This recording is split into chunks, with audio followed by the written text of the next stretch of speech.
Hello and welcome to The Source. I'm Nat. And I'm Jack, and today we are here at the Mint Room in Clifton, aren't we, Nat? Yes, we are. It's the opening night of a lovely new Indian fine dining restaurant here in Clifton. And later on in the show, we'll be hearing from the chef, the owner, people that are here as guests. Yeah, and after eating some of the canapes, I can assure you the food is delicious. It's very lovely. So let's see what else is coming up on tonight's show. First of all, we'll be back in the studio with Sarah Black for her top 10 things to do in Bristol tomorrow. Then Jack catches up with Fiona Campbell to talk about the health benefits of coffee. Yes, that's right, the health benefits of coffee.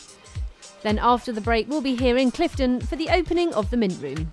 So all that coming up on the show this evening, and Sarah Black is here with us too. She is, isn't she? But I think let's throw her back in the studio so she can do the what's on first. Yeah, let's hear what her top 10 things to do in Bristol are tomorrow.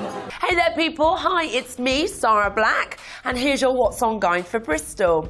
Thanks ever so much for all your wonderful responses, and remember, if you want me to mention anything, gigs or events, please contact me at Made in Bristol TV, #The Source. Now let's get into my top 10 events for Wednesday.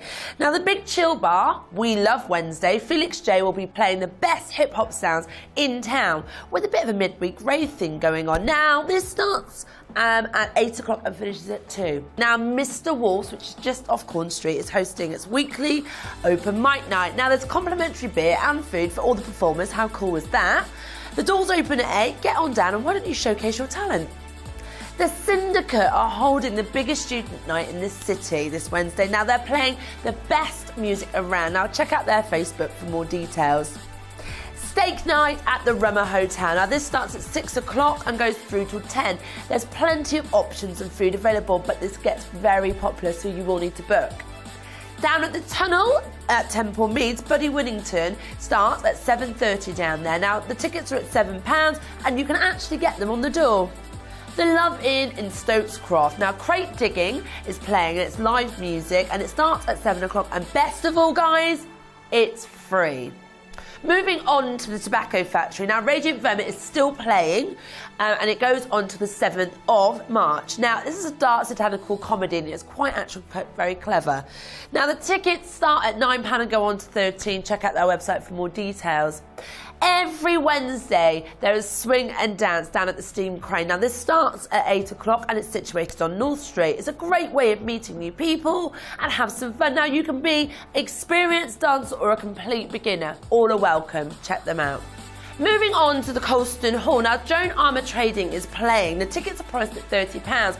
She's a significant female artist that has been around for about 40 years now. Go and check her out. Elle Bailey is playing her country blues down at the Old Duke, and tickets are completely free. It kicks off at 8:30. She has actually been on the show as well, and she's got an amazing soulful voice. Why don't you go check it out? Now, that's my guide. Have a wonderful evening, guys. I'll see you same time, same place right here, and I'm going to hand you back over to Nat. Take care, guys, and see you soon. Thank you, Sarah. Loads happening tomorrow, and she's here, so you'll hear more from her later on because she's just here again and she's going to catch some guest reactions. Yeah, we're going to be walking around, finding out if everyone's having a good time. Are you having a good time? I'm having a very nice time. I can't wait to go and have some more food after this, though. And you're going to stay awake tonight because you've had some coffee this morning, didn't you? I have. We had a lot of coffee this morning. Yeah. We did, yeah. So I'm still buzzing from that. Yeah, you should be looking a bit more perky. I am, thank you very much. So Jack earlier was out with Fiona Campbell to find out if coffee really is as bad as we think. So right now I'm outside Spicer & Cole Coffee Shop and Kitchen to go inside and meet our nutrition expert, Fiona Campbell. Now we're going to be finding out, is coffee bad for you or are there any health benefits to it? So let's go inside and grab a cup. Hello. Hello. How are you? Very well today, thank you. Good, so we are here. I'm very good, I'm good. Excellent. So we are here to talk about coffee. We are. Yeah, the health benefits, is it bad for you? Are there any health benefits to it? So I guess first of all, what's your opinion on coffee? Well, my opinion on coffee, Jack, is that there's actually some surprising health benefits. I spent a lot of time researching the potential health benefits of coffee, and from what I've read, actually there are two classes of compounds that are of interest when we're looking at the potential health benefits of coffee.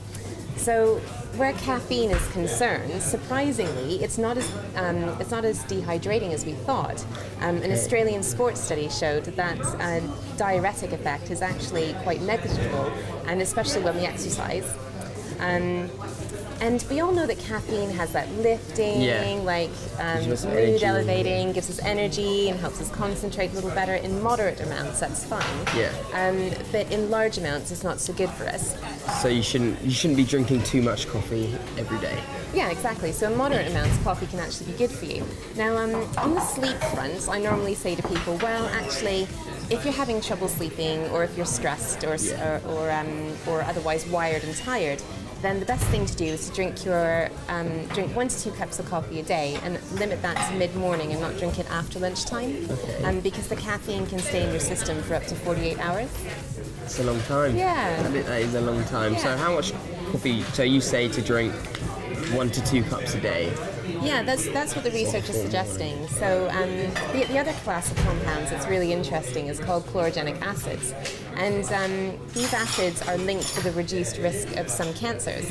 And a Japanese study found that it had anti-aging effects. Not that you would need to worry about that, obviously, but Not just yet. there's a reduced incidence of age spots associated with drinking coffee. And a Finnish study found that it had a balancing effect on blood sugar levels. So from that perspective, the chlorogenic acids and caffeine can balance each other out. So for someone like me who doesn't drink coffee at all, like I've never drank coffee. Never touched it? No, I'm not necessarily a fan of it. I tried it, I didn't really like it too much. So would you say for me to start drinking coffee, like a couple of cups a day, or? If it doesn't agree with you, I wouldn't. I mean, it's a very individual thing, and something like a cup of coffee may not affect you at all, but might affect me greatly, or vice versa. So you've really got to decide what's right for you. Then for those who drink too much coffee a day, so they obviously are drinking cups a day, so keep themselves awake at work, things like that. What would you say to those people? Well, I recommend that you swap out quite a few of your coffees, then if you're having about 12, to say limit yourself to 2 or 3 cups a day, like we were saying. Have herbal teas or hot water and lemon, for example. That can be quite nice. Or a slice of fresh ginger, for example, can taste really nice. So for all those people who are saying coffee is bad for you, you should stop drinking it. They're not right. No, coffee is guilt-free as far as I'm concerned. It is guilt-free. Okay, so 300 milligrams a day. Let's go over the quick facts, the little bullet points. So 300 milligrams a day. 2 to 3 cups a day, not after late morning. Ideally, you'd have your last cup of coffee before lunchtime if you're suffering with poor quality sleep. Okay, and if you're drinking too much, just cut down a bit. Yep. Change it for some maybe hot water and lemon. Yep. Stuff like that. A little bit could be really good. And if you want to get a really nice cup of coffee, definitely come down to here. Spicer and cold. So not a bad thing at all then. Absolutely not. 2 to 3 cups a day and you'll be absolutely fine. Yeah, see, I can't have more than one. I can't have any. Can't you? I'm not a coffee drinker, I don't drink it. You just at don't all. like it? I think it's disgusting. Oh my God, was that a bit of a hard shoot for you earlier? It was very hard, but I pulled through because it gave me the energy to get through the day. Tonight. So earlier on, when I was interviewing Pee Wee Ellis, he's going to be on next week's show about the Bristol International Jazz and Blues Festival. Quick plug there. Really cool. He puts a dollop of ice cream in his macchiato. Why didn't they do that for me earlier on? Because you were with Fiona Campbell and she doesn't do sugary ice cream. It is not very healthy ice cream, so that would have been a bit of a bad look for me, I think. Yeah. Well, that's it for part 1 of the show. Join us after the break when we'll be back here at the Mint Room talking to the chefs and also the guests here. We'll see you in 5, guys.